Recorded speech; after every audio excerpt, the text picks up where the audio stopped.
Olá, paz do Senhor a todos. Todos estejam na graça de Deus, amém? Hoje nós vamos dar continuidade à nossa leitura bíblica. Iremos entrar no capítulo 19 de Ezequiel, que fala sobre a lamentação pelos príncipes de Israel, Joacás. Que vocês possam me acompanhar, que vocês possam, mesmo que vocês não estejam com a Bíblia em mãos, mas que vocês possam me acompanhar ouvindo, porque a fé vem pelo ouvir, irmãos e irmãs, né? E ouvir a palavra de Deus. Está escrito na Bíblia, né? E tu levanta uma lamentação sobre os príncipes de Israel. E disse: quem foi tua mãe? Uma leoa deixada entre leões, criou os teus filhotes no meio dos leãozinhos?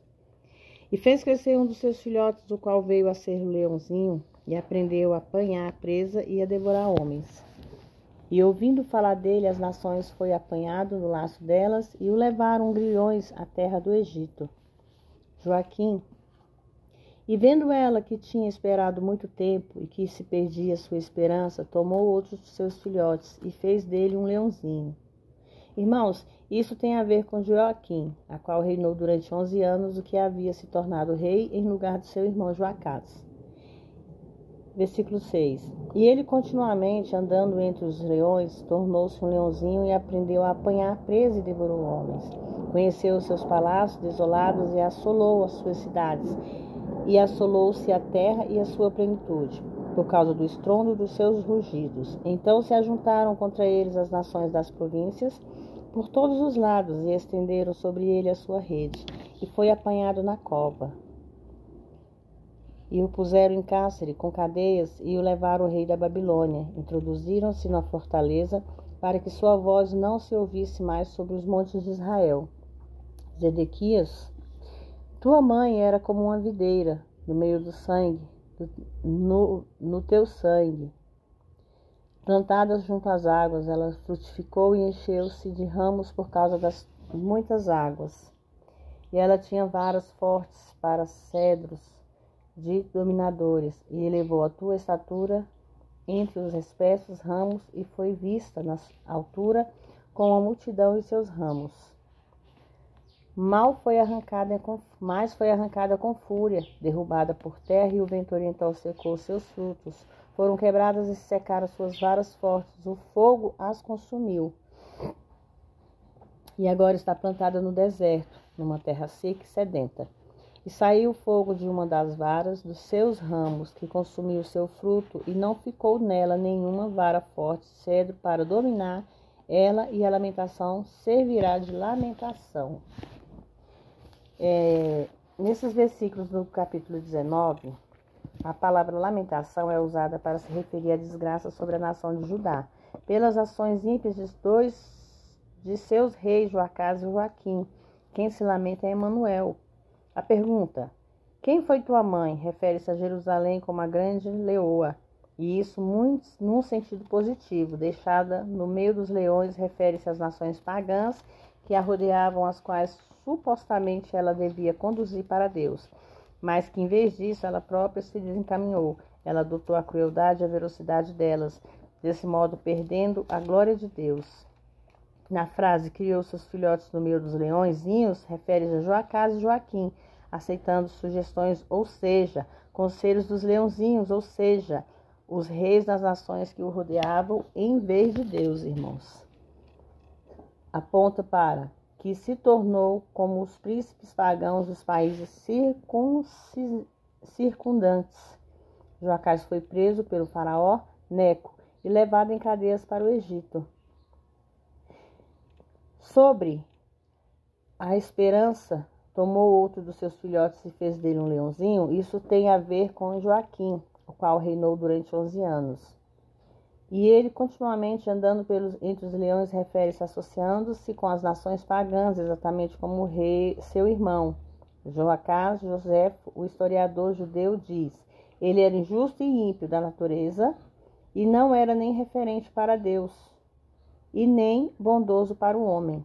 E conheceu seus palácios desolados, significa que ele saqueou a nação para pagar o Egito e construiu seus suntuosos edifícios. Assolou a terra e a plenitude por causa do estrondo de seus rugidos. Refere-se à sua natureza violenta ao impor a sua vontade sobre Judá. Ao aproximar-se de Egito, ele enfureceu os babilônicos e ajuntaram contra eles as nações das províncias por todos os lados. Sobre o versículo 9, e o levaram o rei da Babilônia, não significa que ele foi levado para a Babilônia, mas sim que se ele foi levado perante Nabucodonosor, embora as escrituras não nos digam como ele morreu. Acredita-se que ele tenha morrido a caminho da Babilônia, arrastado, lançado fora e não tendo sido sepultado. Ele tinha 36 anos quando morreu, sem Deus e sem que ninguém lamentasse por ele. Sobre Zedequias, tua mãe era uma videira, é citada em 17,6, se refere a Judá, uma videira. A frase frutificou e encheu-se de ramos por causa das muitas águas, refere-se às bênçãos de Deus que foram dadas a ela, o que fez com que as nações a invejassem, e ela tinha varas fortes para cedros e dominadores.